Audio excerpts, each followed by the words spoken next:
That is 7 o'clock, so we'll make a start. Kia ora koutou, ko Douglas Walker, toko ingoa, ko hato patariki te poniki, te kura. On behalf of NZASE, it's my great pleasure to introduce 3 science educators and leaders who are trialling the 4 new Nature of Science standards this year. We've got Chandar Dewan from Tangaroa College. Also from Auckland, we have Linda Haycock of Green Bay High School. And I'd just like to acknowledge how tough you and the rest of Auckland have it at the moment. Thank you for the hard mahi you guys are doing on behalf of all of us.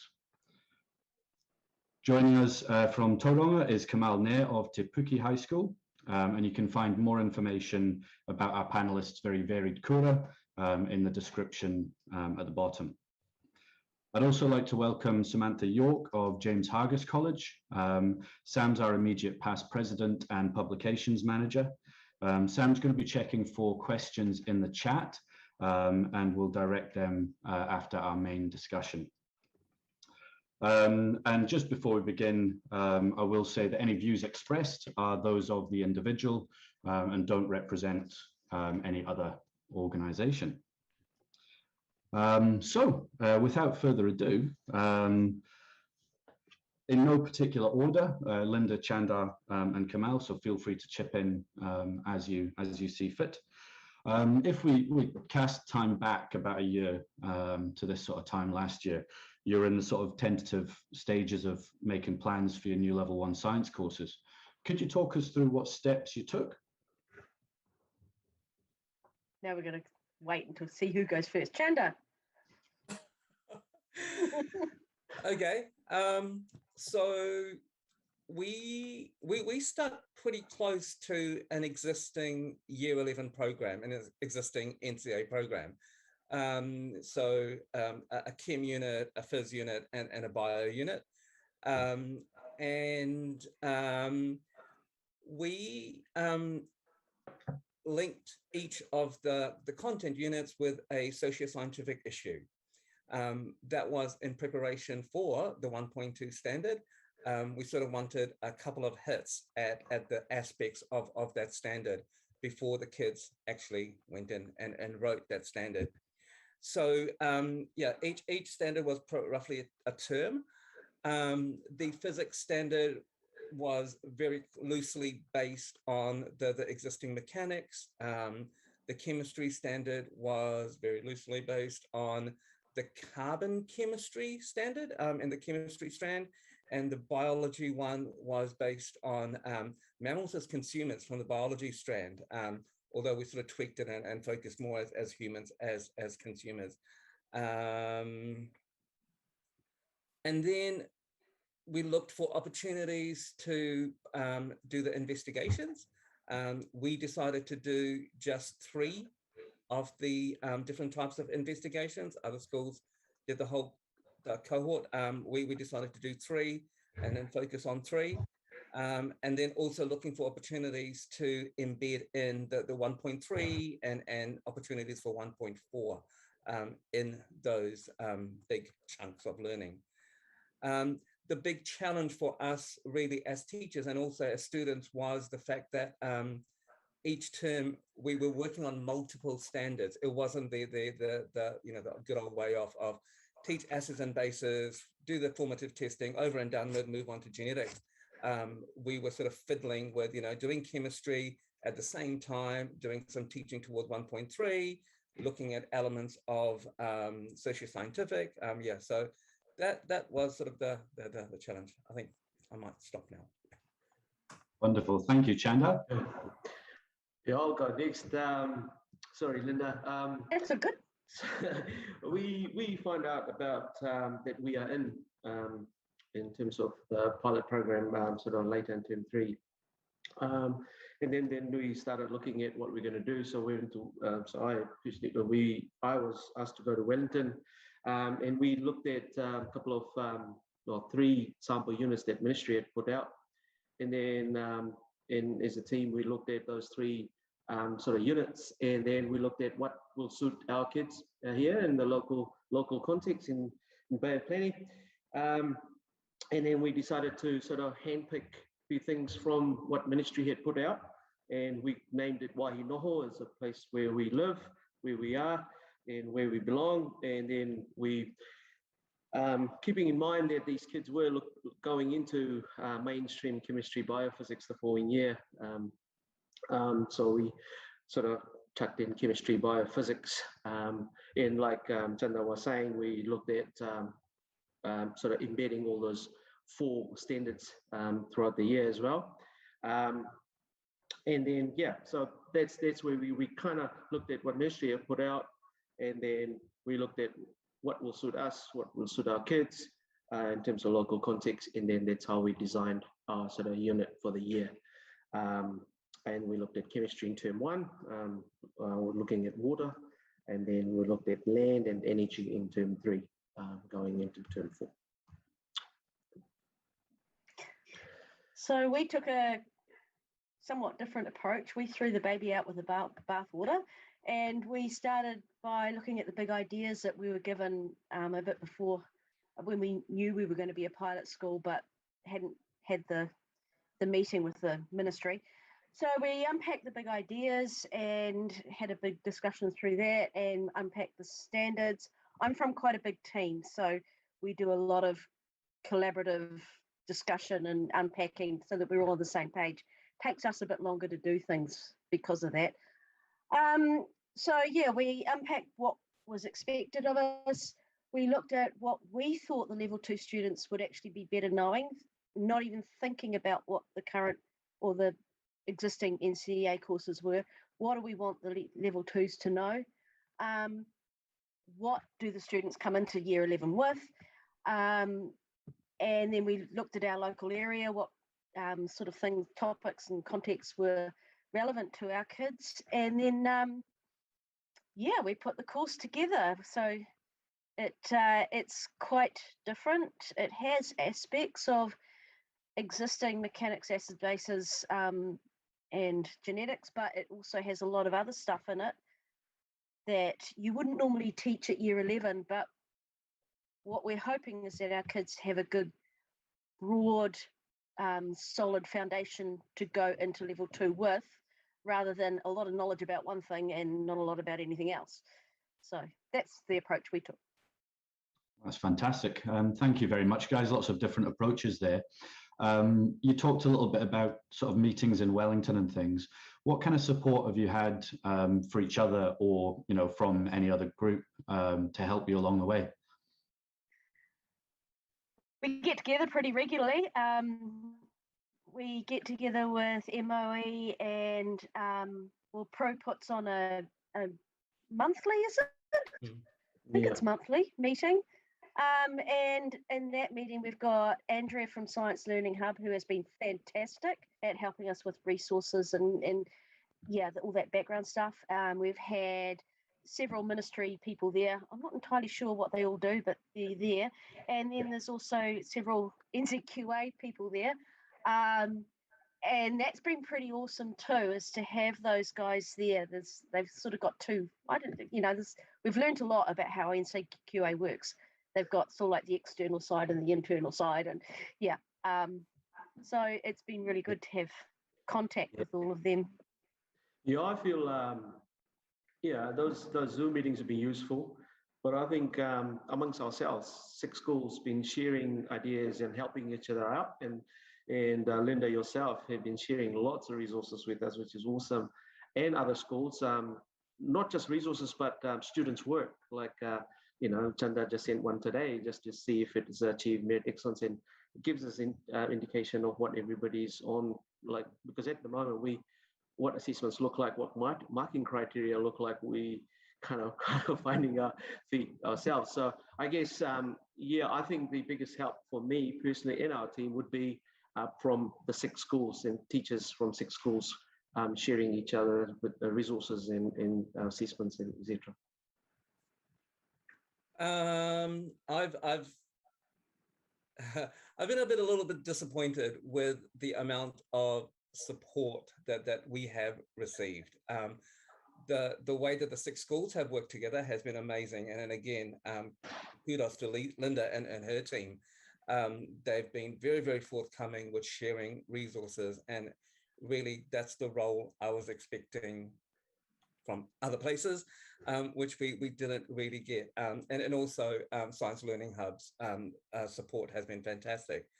I was expecting resourcing, I was expecting PLD, and I was expecting support in understanding the standard. That's been a real tricky thing with some of those standards.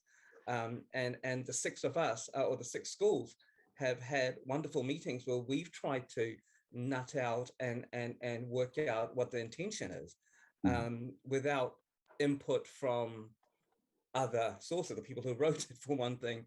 Mike Stone has come on board. Many people would know Mike recently, but again, that was more on an insistence from us to get people like Mike Stone on board. So that has probably been the low point for me as far as the piloting. Thank you for that, Chandar. Yeah, that's a really interesting point. And talking about the lows there, what have the highs and lows been for each of your kura as you've gone through this? Highs for us is that we're working as a team, and using each other's strengths in terms of developing resources. Coming up, because it's fairly new unit, a course that we're running. So I guess it's the teamwork, I'd say. It's really, we meeting regularly, basically every week, or basically, every week, to go through what we're doing, because we're going week by week basis of how things are going. Some are going, some classes are firing away. There are some that are struggling. So we kind of, supporting each other as a team. So I think that is a positive.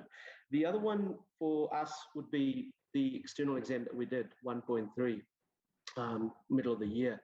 The participation, everybody, we got 180 students part of this trial program, and out of the 180, 144 actually took part in this exam. They set this exam, and that's a biggie, because normally these kids, half of them probably wouldn't even turn up or not do the externals.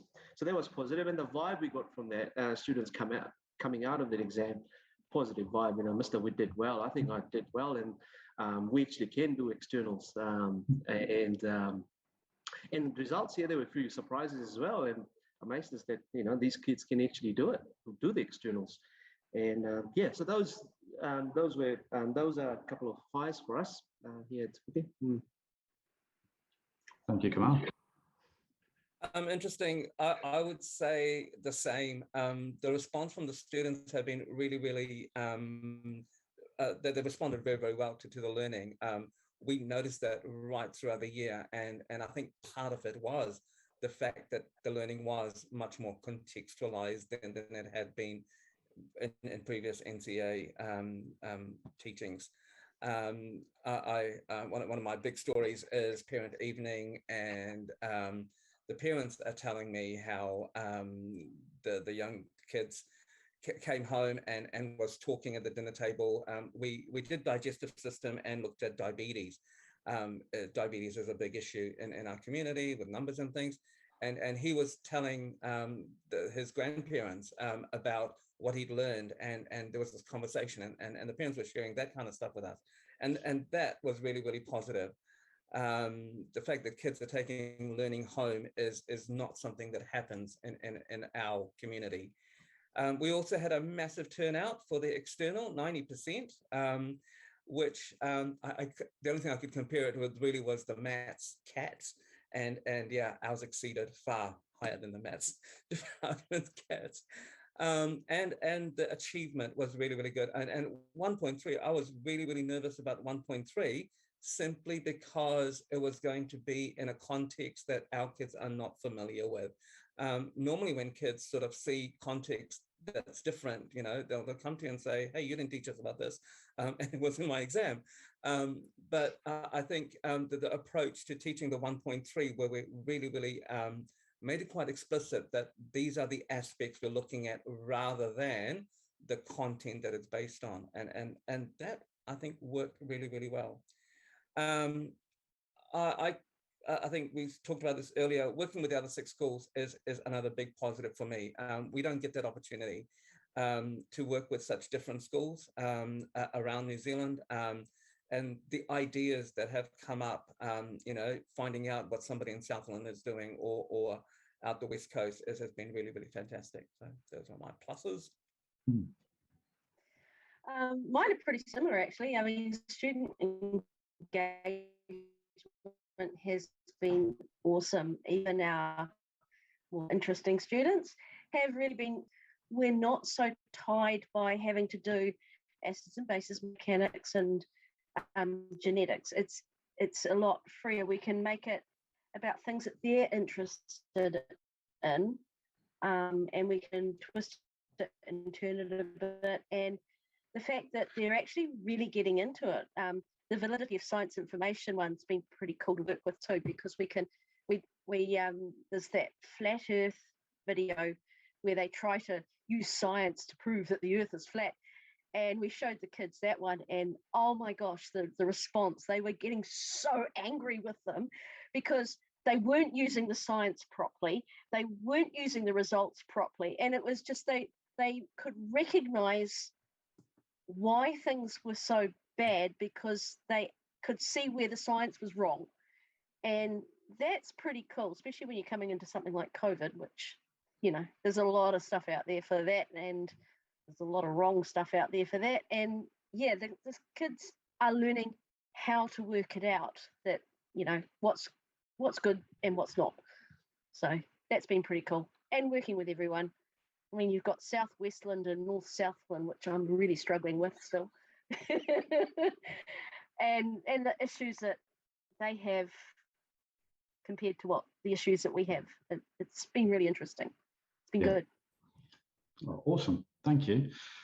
Talking about the context a little bit there, from the recent NZASE survey, there was a lot of, I think it's fair to say, sort of trepidation around the emphasis on Mātauranga Māori. Can you comment on, you know, what you've done in that space, and what you've included and what decisions you've made along the way? Chandar, your turn first. Okay. Yep, fair to say we all have found that a challenge, the aspects of Mātauranga Māori.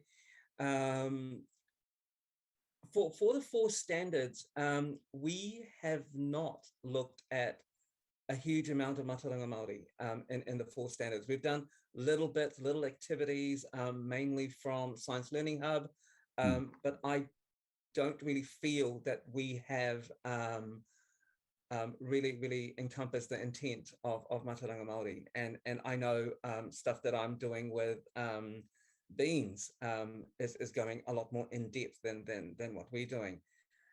Having said that, the one external that we've done, the 1.3, the actual assessment did not have a huge, in fact, it had a very token level, vocab level of Mātauranga Māori, and we all commented on that. You know, there was actually potential of developing it further. So there's a part of me that feels that there's quite a few groups that possibly don't really understand or how to integrate Mātauranga Māori in a meaningful way, which I think is the most important aspect. Yeah. I agree with Chandar. With the challenges, we have the same. So we're facing the same challenges here. It's this lack of expertise in our department in our school to kind of embed Mātauranga Māori, because for me, personally, I feel like it's not about just vocabularies, you know, you in real in your classroom, but I think it's more to it. So that's our challenge. But going forward, I think we will go out into the community and shoulder tap the local experts to come in either into our classroom, or we take the students out. And sort of, we are looking at local context. We're looking at Makatu around here, Bay of Plenty area, looking at sea, looking at local streams, stream study for next year. So when we're going to do that, we're going to actually get people in, local experts, local community. We're going to involve community into our learning. It will be either coming into classroom or we going out and making those connections out there. And I think that's probably that's what we are planning to do, and I think that's probably the first step into sort of embedding Mātauranga into our classroom, getting the local experts, local knowledge into our classrooms. And we haven't been, like Chandar said, we haven't been doing much this year in those 4 standards, bits and pieces here and there where we could. And Science Learning Hub, again, is great with the resources. It saves us time going out and looking for, local context, whatever, resources. So yeah, Science Learning Hub this year, but going forward, I think our plan is to go out there in the community and, look at what's out there, who can come in or who we can shoulder tap and use to sort of get that local knowledge into our classrooms. Just on that note, Kamal, do you have, how do you plan on making those connections? It's through like at the moment we have our Rio teacher in our school, and she knows somebody who works with the ministry and works with the local iwi and has got that science knowledge out in the community. So people like that, we will make these connections. Local kaumatuas, local iwi, whoever's out there who are willing to come, parents, whānau, whoever is willing to come and share their knowledge with us. Yeah. In certain aspects, if it's beach, river, stream, maunga, whatever it is, if they're willing to come and share their knowledge in the classroom. And I think that's where we're going to start making those connections, getting the local experts in. Awesome, thank you. Linda, do you have anything to add? We have a bit of a different situation. We have a school that's about 80% European. We come from an area where the local iwi were kicked out so many years ago. They're only just starting to come back in, so they're not in a position to help us out much at the moment. We have an urban marae, 2 suburbs away, that services quite a few schools. So we don't have a lot of contacts. We've had to take a different approach. So we've decided to do it through a way of thinking rather than having local Māori come in to help us out. We don't have that. So contacts are great, and Science Learning Hub has been really good, but we've found it better to do it through the concepts of whakawhanangatanga. Sorry, my pronunciation is dreadful. I'm learning and I'm really bad at the language. Sorry, I apologize. A lot of us are learning. Don't worry about that, Linda. Thank you. Yeah. Keep going though, don't let me stop you. We're doing it through the, we're learning it, we're trying to approach it through whakawhanangatanga, kaitiakitanga, and I'm going to say this wrong, Māori, M-A-U-R-I, and the concepts of all being one with the land, and we're trying to take that approach rather than trying to have locals come in, because we just don't have that resource. The kids are fantastic. They know so much more than we, the teachers, do, and we are just so using the kids so much. If we didn't have them, we'd be stuck. So we're kind of doing it very collaboratively with the students. Oh, fantastic. Thank you. Can I just give another plug to Science Learning Hub? I really think they've been very proactive in developing Mātauranga resources. They are largely around the environment and ecosystems, which didn't fit in with our Year 11 context. And one approach that we are taking is where we actually using those in Year 9. And of course, if you think of NCEA as a 3-year process, we're building that understanding from Year 9. The big glitch on that, of course, is that was the plan for term 3. Fair point, very fair point. You've touched on it a little bit, but could you comment on the engagement of the students with the new standards, particularly the wide range of students that you might have? Campbell? Yeah, I'll go with it. Yeah, so the challenge we face by doing this pilot program when it comes to credits, because in other classes they're in the normal NCEA, they're doing normal NCEA standard, they get credits every 4 weeks, 5 weeks, 6 weeks. Where when we're doing this pilot program, our first credits came from that external. That was in June, and the results came out second week, third week of August, sometime like that. So that was their first set of credits. So that way, there are like the I'd say our higher achievers are flying away. They're enjoying those those investigations, those 1.1 standards as they go through as part of their learning. 1.3, we kind of looked at. There was one exemplar out from NZQA because we were not sure, how to prepare, what to expect, and the exemplar came out quite late. But nevertheless, I mean, we did our best. Our staff did really well, and we prepared the kids in. And engagements were really good. Even 1.3, I think the understanding came at the end once we looked at the exemplar. Okay, this is what it might look like. And now we're doing a social scientific issue, the 1.2, the second internal. Yes, there are mixed, and just I would say the engagement with our high achievers are great. They understand, even though the literacy demand is quite high with the standards. External, we looked at those readings, I looked at those readings, I'm like, the students would just get put off by it. That looked like a level 3 sort of pictures in writing. It looked like level 3 bio paper, for instance. And so yes, the literacy demand is high, and our low achievers, we have to take time, and that is something that we will look into next year, is how we deliver this program again, especially with 1.1 throughout, spread out throughout the year. And with 1.2, I'm looking at half of my year 11 cohort will smash through it, finish it off, by end of this term. But there are a group of students that will take a lot of time. They will take longer because we have to scaffold, break it down. They're not used to writing essays, researching skills, and those are the things that they are struggling with.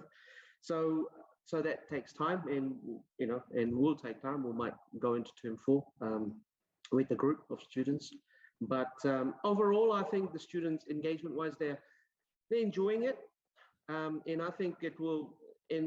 When this pilot program becomes the the norm, when everybody's doing sort of similar approach with 5 standards, 4 standards throughout the year, spread out, you're getting credits from externals or at the end of the year, whatever. I think it will be all good. And yeah, so I think engagement-wise, there are issues, but I think we are kind of working our way through it, and students kind of getting it that, yeah, it's a year-long program, not just a 4 credit standard term by term basis. Yeah.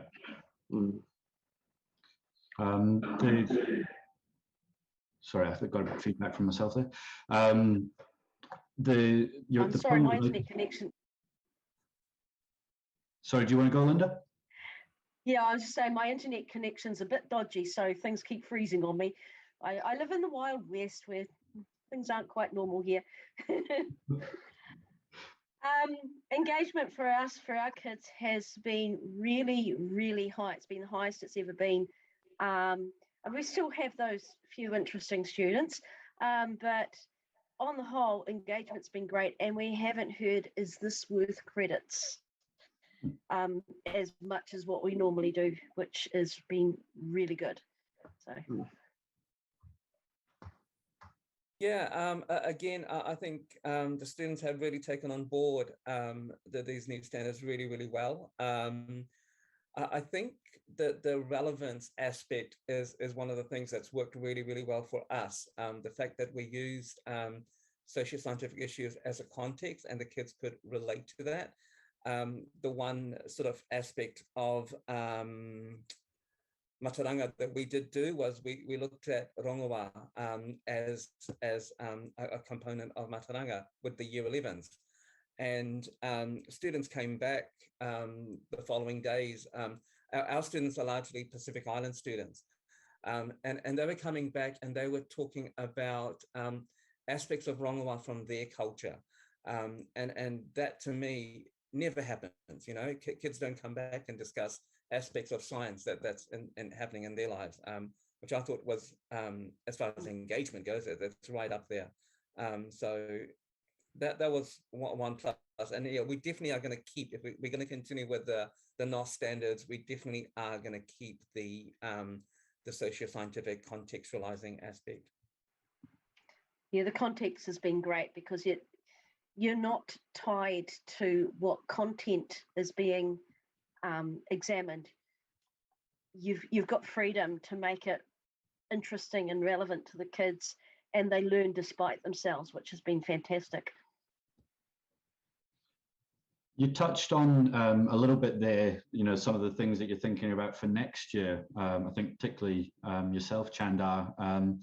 What for all of you, you know, we're nearing the end of your trial year in terms of the time that we've got with the seniors. And then what's your thought processes around how is it going to look different next year? What things would you do differently? We're going to keep the same course. We're going to make some tweaks, of course. We made a few mistakes. We spent way too long on some of the investigations as we were trying to work out what on earth was going on. So we can streamline it a bit. And of course, we've lost the last term. So we'd really like to teach the last term of what we were planning. That was really cool. But yeah, it went. Yeah, streamlining, refining is definitely one of our issues was we planned too much. There were things that, you know, we wanted to get into and develop and had to cut back because time was running out, kind of thing. A lot of things didn't work. Modeling is still a bugbear for me. We can't do modeling. Yeah, had to jump back to good old fair testing. Thank God for fair testing. But yeah, so yeah, a lot more refining for next year, and still want to look at developing new ways of doing things, but it's basically streamlining. Absolutely. Expand on that point about the modelling a little bit for us. What do you mean by that? In terms of you can't do it. Wow. What's a model? We have big discussions. We had massive discussions, you know, and eventually I think we did come to a definition amongst the six of us about what modelling was, and in the fact that the model had to generate data. But I spent a good part of term one doing a carbon dioxide greenhouse model with Coke bottles that works on every YouTube clip, but did not work for me. I still have not worked out why the temperature does not increase in a bottle full of carbon dioxide. So, yeah. If somebody out there can help me out with that, because I think it's a really, really cool model, but it just would not work. So eventually I think we just resorted to looking at ocean acidification and like good old limestone and acid. Go test. I can't. Yeah. That was the one model that it just would not work for us. So when you start doing something new and like we've never done that experiment before, and you're sort of investing time, energy, effort into developing something, and then it falls down, it's a real pain. But yeah. But then it's exciting too because you can try these things as well, which we've never been able to do before. We've always been so constrained by what the exam's going to be, but now we can try new things and the kids can try things, and you get off track sometimes, and that's not always good either. Trial and error for us as well. I have to say. Trial and error for us as well. We planned, like Chandar's saying, planned a lot because we didn't know how it's going to look like, and we had to cover a lot because one mind is on the students are going into level 2 chemistry, biophysics. We have to prepare them, and then looking at this program, how we're going to do it all together. So our team, we were having talks before as well. We kind of planned a lot, but we need to refine and sort of restructure and looking at how we're going to deliver. But most of the things will keep it same, and probably looking at more contextualizing to our local, sort of merging into our local curriculum, and yeah, basically keeping it the same, and that's just refining it. Awesome, thank you. What are the implications for the level 2 and 3 students now that they've done this new level 1 course? Well, we're hoping we sorted it out as to what we wanted the kids to know. Like going into level 2 chemistry, normally they don't know anything about covalent bonding, yet we have taught them the amount of energy, because our first unit was, it's all about me, based around the body, and we used respiration and the energy bound up in carbon, hydrogen, oxygen bonding. And so we talked about conservation of matter, we talked about covalent bonding and atomic structure and stuff. And then we are supposed to be doing ionic bonding at the moment, but that's not quite happening as it should have done. Good question, Doug. We'll find out next year. Yeah. We're hoping for a broader, narrower but broader baseline to go in foundations. So a smaller amount, but a lot of different, a wider baseline to go into level 2. We did take a bit of a risk, yeah, I guess maybe you could call it that, with the biology. So we dropped genetics pretty much entirely, level 1 genetics from our year 11 course. We focused on the digestive system, and there were sort of elements of enzyme action in there. So there's some sort of leading to the year 12 stuff. But we are basically going to start our year 12 genetics courses from scratch. As a biology teacher, I'm not overly impressed with the genetics that kids come in from level 1 into level 2, so the approach is we start fresh. We're not really starting from fresh, because they have done a pre-genetics work in year 10. How much of that they retain is your guess as good as mine. So that is like an experiment, and yeah, like Kamal said, we will find out next year. But as far as the chemistry, we went along the same pathway as Linda. We looked more at carbon chemistry rather than looking at ionic bonding, and I don't think we did anything on acids and bases. And the physics that we had planned was basically the mechanics unit. Thank you. Lots to consider there. Just some advice potentially for other schools then, and looking back over your own journey, what advice would you give to other kura as they start to plan new level 1 courses? Might ask you to start with that one, Linda. You know, you've got a particularly large team there that you've managed throughout that as well. I missed a lot of that, sorry. I was asking what advice would you give to other teachers in kura if they're planning new level 1 courses? I think it's very important to start in with actually unpacking the big ideas, and that's the place to start, actually looking at why you're actually teaching this stuff. It's really important to know that background and understand that skills are important, and you cannot learn content without skills. I've lost you, so I have no idea what's happening. I'm picking you up loud and clear, Linda. Not sure if you're getting us. I think she's got it. Well, we heard. I think we heard a lot of that, Linda. Yeah, that was really good. Thank you. For us, well, for my advice would be to well, actually, last year when Linda first told me that she's got her whole department working on the new standards, and I'm like, wow, that's gutsy. Because we've only had 3 teachers, and I thought, yep, 3, that's manageable, the 3 of us working together. But I think I want to take a leaf out of Linda's book and have a bigger pool of people, and the interactions is obviously very, very productive, gauging by the resources and the work that has come out from Green Bay. There's an amazing range of resources. There's out-of-box kind of thinking, which I really, really like. So I would say engage a larger group of people. If you're a small school, work with other schools. One of the big pluses that all three of us have said is the interactions between the 6 schools. I think other than Linda, it was the first time I met the other 5 or 4. So yeah, interacting with people who are working on the same thing. We have regular meetings, I think is definitely would be my advice. Yeah, pretty much Linda and Chandar has covered it.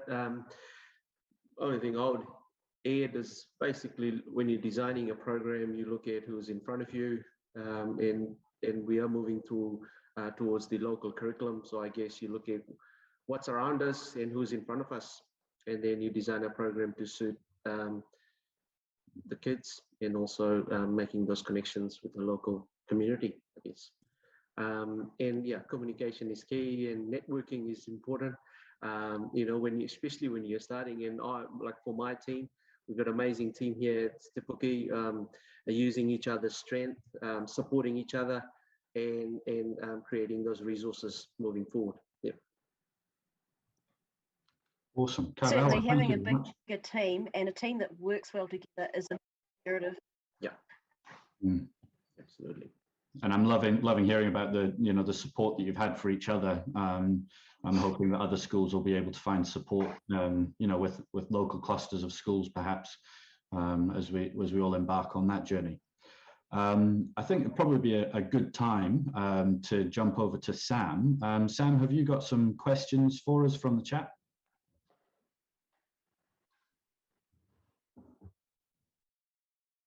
She's muted, eh?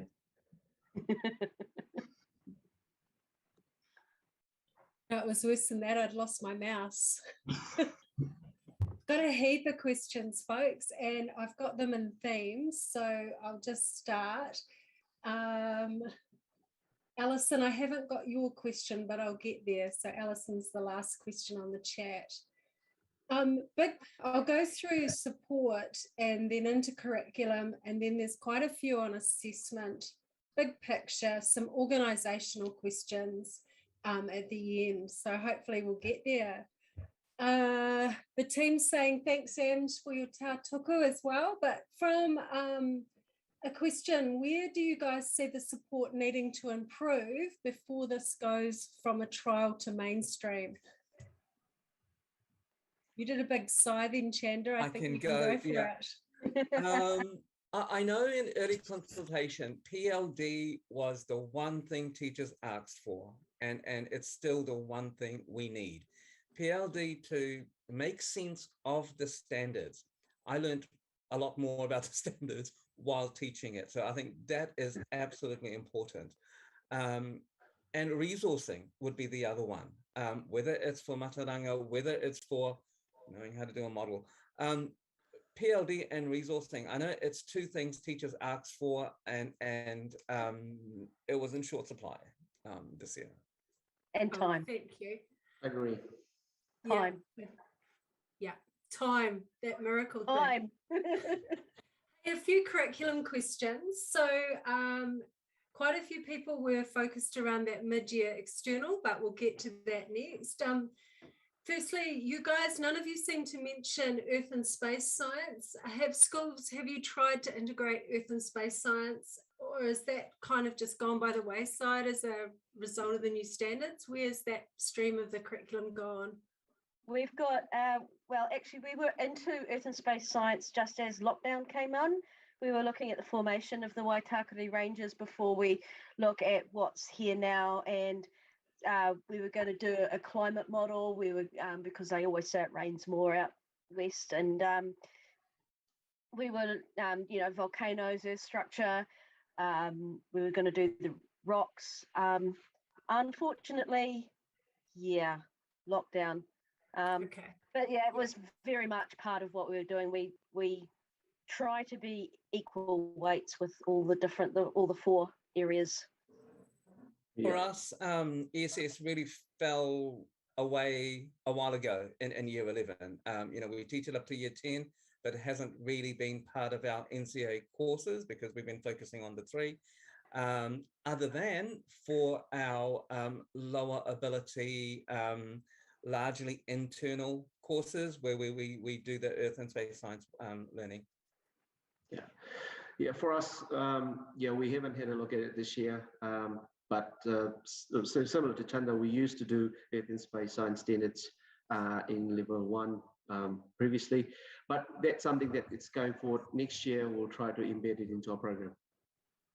And sorry, there is actually opportunity. If you look at 1.3 and also 1.4, you know, there's no fixed content for that. So I think the Alfred Wenger resource has been floating around a lot of places. You know, so we use that one. In fact, I used that one in 1.3, and then we revisited it as part of 1.4 as well. So although we didn't do it as much, there is opportunity. And I mean, if any topic has had science knowledge changing over time, you'd think earth and space science would be the one. Yeah. I think you got to realize that with 1.3 and 1.4 not being attached with the content, and we're teaching the skills, you can't teach the skills without the content. So when we're doing all the practice for 1.3 and 1.4, and we're using all these different contexts because we're trying to use a variety, the kids are learning a lot of the content incidentally. And so, yeah, it's coming out anyway. Cool. Question about investigations. What was everyone's experience of the particular standard? I know you talked a little bit more about that after this question came in. So Chandar, you mentioned investigations just doing 3. What was everyone's experience of the particular standard as you guys, some schools did all 6? So what were your experiences of the investigation standard? I'll start. Yeah, modeling was an issue for us as well. We had to figure out what modeling actually looks like, what is expected. So I had to sort of have a chat to NCEA. We sent a couple of assessment tasks to NCEA, and then they came back with, you know, okay, this doesn't look like, this is not modeling in terms of what the standard is asking. So we had to make adjustments. So we did modeling computer simulation on genetic variation. We looked at that and that collected data, so that worked. We looked at fair testing, so we did essays and basis, fair testing, rates of reaction, and also classifying organisms. We took students to a field trip and collected some species out there in the sand dunes, and we did some classification experiment there. So that we looked at those 3, and then we're looking at doing another fair test to finish off the year, because yes, it was challenging for us to get our head around what others look like. We thought that, okay, we'll be in the pilot program next year and we'll get our head around the others next year.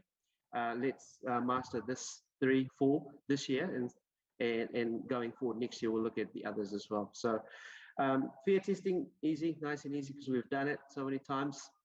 Modeling was an interesting experience, but it came out good because the kids started to get it, and we got it while teaching it. So that came all right as well. And classification was pretty straightforward. So yeah, that's what we've done so far. Oh, thanks. Something that I sort of realized as the year went on, I might be a bit slow, but they're not so much standalone. They're not independent, the 5 or 6 different investigations. So you could actually do an investigation that can have fair testing and elements of observing and identifying. So you could do one investigation and actually meet the different components, which as long as the kids identify those. The real challenge, or the other challenge for investigation is it's a portfolio of work. So getting kids to understand that. We don't do that in science. We don't do portfolios. Well, we don't. So, you know, you do an investigation in term 1, and then another one in term 2, and then another one in term 3, and then they sit down in term 4. and evaluate their work. And your average year 11 kid, can they necessarily recall what they did in term 1? So that's going to be interesting, how well kids do that final part, which is required for excellence, where they have to evaluate the different model, so the different investigations. It's been fun, but I think we need to. We've had a lot of help with from Alan at NZQA. He's been helpful in actually looking at some of our work for us and guiding us, which has been really good.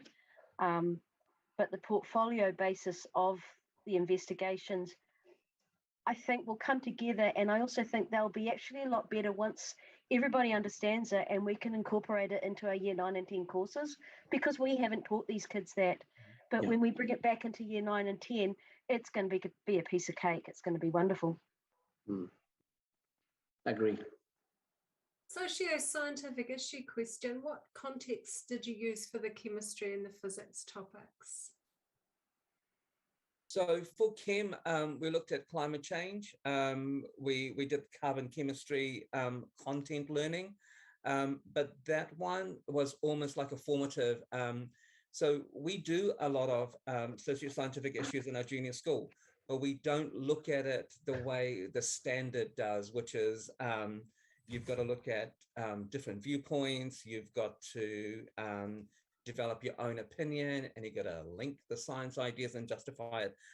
So we use term 1 as a bit of a learning opportunity around those merit excellence ideas before they did their actual in term 2, which was around diabetes in our community.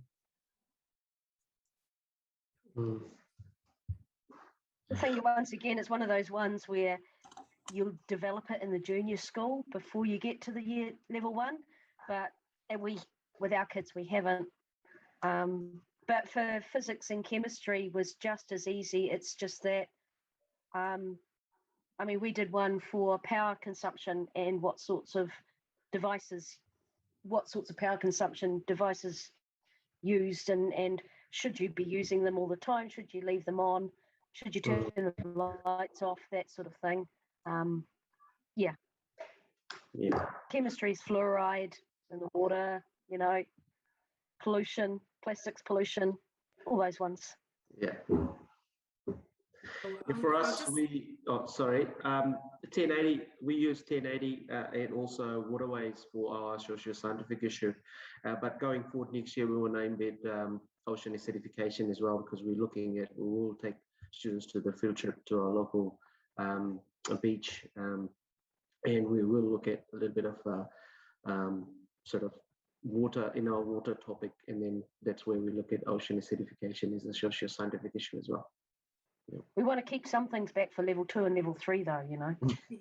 It's always hard. Just talking external assessment now. So a lot of people were quite interested about the literacy in the external. What was the literacy demands like in that external? The actual literacy level is okay. They do the literacy check. They explain words that perhaps wouldn't be known by a year 11 student, although this time they didn't quite get them all, but that's okay. It was a trial one, and it didn't go quite through all the checks that a normal standard NCEA exam would, but there was a lot of it. However, they have taken our feedback on board about the fact that there was a lot of reading, and apparently things are changing. We don't know what they're changing to, but it's not going to look like what it was this year. So we can't really talk too much about what it was because it's not relevant. I think we were told that NZQA will be releasing information shortly around changes to how that standard is going to be assessed.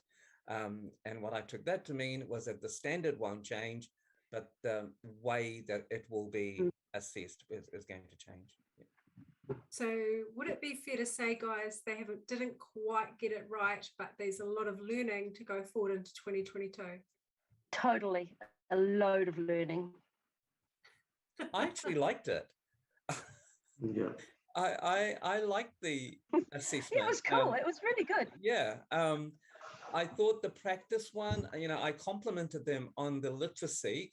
I've got a lot of low literacy kids, non-English speaking background, and I complimented them on the literacy for the practice one. And then the actual one, I did not like because of the amount, the literacy. You could see that they had made an effort to make it more understandable, but at the same time, I mean, yeah, DNA sequencing, the term DNA sequencing repeated over and over again when that's not even a year 11 concept. So yeah, I don't know. I think it was a bit scary, but it didn't go through all the checks and balances that a normal NCEA exam would. So I think that also was a bit of a problem. And they've taken our feedback on board, which has been one of the cool things about this year, is that they've listened to us. Big picture, guys. If you were going to do this again, you were this time last year, what would you do differently? Oh, that's a tricky one. Yeah. It's like, what are the lotto numbers? But Kamal, you can go up first. Yeah, I'd say plan less because, we kind of thought we're going to cover a lot. We're going to put this, we're going to use chemistry here, bio here, physics here, without realizing, okay, looking at 4 standards, we didn't know what to expect from the externals. So we have got 2 internals, which is looking at one is throughout the year, which is embedded into all the units, all the units we're going to teach. So yeah, planning wise, I'll plan less and do it well. Okay. Yeah. Chandar? I think the one aspect that we didn't handle well was the juggling of the different standards. So 1.3 is being assessed in June at the time when we had actually started our learning for 1.2. And so making those things quite explicit to the kids that, we no longer doing 1.2 learning, that today we're actually going to look at how science ideas change over time. And so kids understanding, actually, I think we got the kids to understand, but I don't think we managed it as well that, we're doing an investigation now, which the final assessment for it is going to be sometime in term 4, or we're learning towards 1.3, and the assessment of that is going to be in June. And yeah, so that juggling for me, I think we need to make a little bit more smoother. Yeah. Maybe, do we have time for one more, Sam? Oh, there's so many goodies. Sure. How do you envisage changing junior science to have a more seamless transition into these new level 1 way of doing things? NOS. Yeah. NOS. Natural science. Yep, absolutely. Definitely. If you back from these ones back into NOS into year 9 and 10, you're looking at skills, not at content. And you can't learn skills without content, and you've got to keep the focus on the fact that you can't learn them without the content. The content comes naturally and in a more natural way for the kids to learn it. So they don't have to rote learn, which means that you actually get more of those interesting kids on board. Oh. I'm One wondering more? what's happened to Sam. The trouble I is, thought that was Sam signing off for the night. no, I'm working between 3 screens, folks, and I needed to get back to the YouTube thing to make sure I had not missed any questions.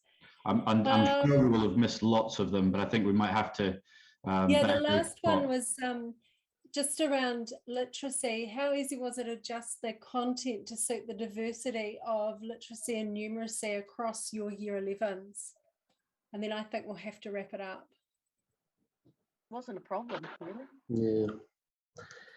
So we didn't have any numeracy numeracy credits offered in this pilot standards, and that was sort of a minus as well for us, because most of our kids actually relied on those numeracy credits from science. So that was a minus. I forgot to mention that earlier on, but yeah, literacy wasn't a major. It's not, because then, like, if you look at 1.1s, not much writing is required in 1.1s right across. Year 1.2 internal, which is social scientific issue, yes, but we kind of breaking it down into chunks and scaffolding it for our sort of priority learners to make sure they're able to sort of get through the standard, and our high achievers, there's no issues. And it's digital, so for the special assessment condition kids, it's ideal. Cool. I think we're there. There's a little bit of banter, Chandar, about you running PLD across the country, but I'll just leave it in the chat. Thank you very much, Sam, for fielding those. And that's been really useful, guys. Just listening to you, you know, there's ideas running through my head. There's heaps more questions, and it's very uplifting to hear about the, you know, your journey, the challenges you've faced, and kind of your thought process, how you've overcome obstacles, and what the impact has been for the students and their engagement. I'd just like to acknowledge the immense work that you, Chandar, Kamal, Linda, and your teams have committed to trialing these new standards, as well as your time and willingness to share your experience with us all tonight. I know that many science teachers throughout our community will benefit from your mahi and your passion.